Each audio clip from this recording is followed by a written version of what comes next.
What's up, YouTube? It's your girl Carly B, and I'm back. So, a Georgia inmate steals $11 million from a billionaire, allegedly. He also stole from another person, well, it was a couple, who was also billionaires. And he done this from a maximum security prison. Somehow he got an iPhone and he got the customer service representatives to wire the money. He then bought 6,100 gold bars, had them shipped on a private jet, sold them for just a little less than $11 million, and then bought a $4.4 million mansion in Buckhead, Georgia. This is something you see in a movie, and I think there is a movie like this, and ever since this happened in 2020, ever since this happened, they're talking about making this a movie. But I'm going to read you the article. So, okay, it says, in a heist seemingly straight out of a Hollywood film, Arthur Lee Cofield Jr., a Georgia inmate, 31, he's 31 years old. He's in there for armed robbery already, doing a 14-year sentence. And he was about to be getting out, I believe. But now that his time was coming to an end, they then transferred him to a federal prison because of the bank fraud and money laundering, and also attempted murder, because I guess he's a gang member and he put a hit out on a romantic rival, and the guy ended up being left paralyzed, but they have evidence against him on all this. But let me read you the article. In a heist seemingly straight out of a Hollywood film, Arthur Lee Cofield Jr., age 31, a Georgia inmate, managed to steal around $11 million from a Los Angeles billionaire by assuming his identity. He then used the money to buy a mansion in Atlanta. First uncovered by federal authorities in 2020, 31-year-old Arthur Lee was accused of impersonating 94-year-old Sidney Kimmel, a billionaire chairman and CEO of a Los Angeles entertainment company. Using contraband cell phones while behind bars, Arthur allegedly tricked customer service reps at Charles Schwab into transferring millions of dollars to an account in Idaho. The stolen money was then used to buy more than 6,000 American Eagle 1-ounce gold coins. Evidence pointed at Arthur Lee Cofield Jr.'s elaborate scheme to extract money from Kimmel's Charles Schwab banking account also gives rise to the possibility of the Georgia inmate scamming other wealthy personalities for millions of dollars. Arthur, a documented gang member and an inmate of the Georgia Department of Corrections Special Management Unit, a high-security prison, has attracted a lot of attention for pulling off one of the biggest heists in American history while operating from inside a prison. Seriously? He obviously had help from the inside. According to court documents, he had transferred millions of dollars from the bank account of the CEO of the LA-based company Sidney Kimmel Entertainment. With that money, he allegedly purchased 6,106 American Eagle 1-ounce gold coins in Idaho.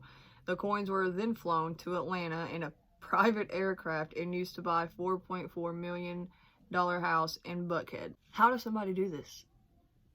Like, he's obviously smart.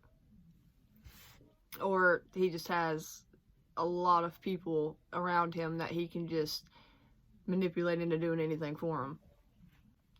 The fraud has raised many questions regarding the prison's monitoring system, and especially the Department of Corrections' failure to curb illegal activities conducted by their inmates, some of whom are among the most hardened criminals in Georgia. Like, he's in a maximum security prison. How in the hell else would he get a phone?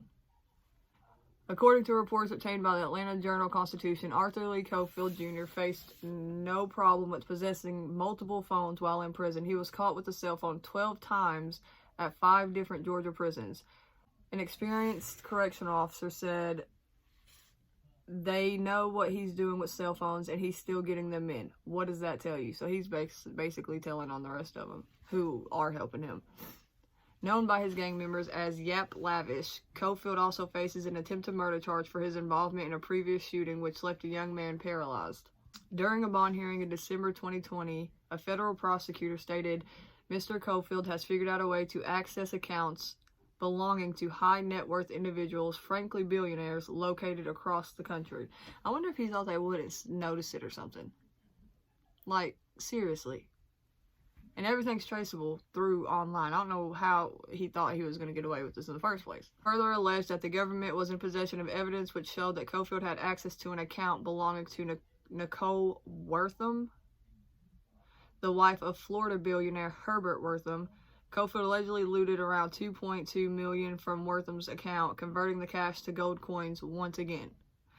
Arthur Lee Jr. pleaded not guilty to charges against him, which included conspiracy to commit bank fraud and money laundering. He remains in federal custody and is being represented by attorney Stephen Sadow, S-A-D-O-W, on both of these cases and a previous attempted murder charge.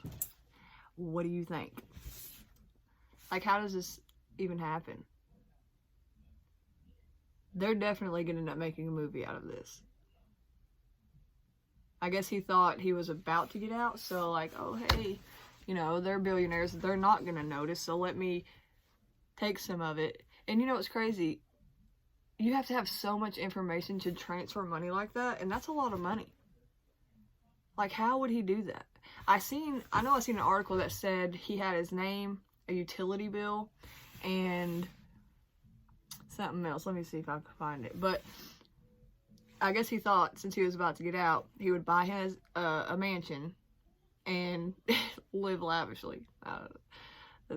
So he had access to Kimmel's driver's license, utility bill, and the help of co-conspirators outside of prison. That's how he was able to complete the verification process. Because there was 2 people that are also being charged. Eldridge Bennett, 65, and his daughter, Aaliyah Bennett, 27. And they've all pled not guilty to the charges of conspiracy to commit bank fraud and money laundering. Like, who thinks of something like this? Like, who does this? What do you guys think about this? Do you think he'll get away with it? Because I don't think he will. I think they have a lot of evidence, obviously, against him. But this is the first time that I had heard of this story, and I was just, wow, you know, like, what? And I tried to find stories on it, and I couldn't find it. I seen news articles, but that's really it. So let me know what you guys think. Don't forget, like this video and subscribe if you haven't already.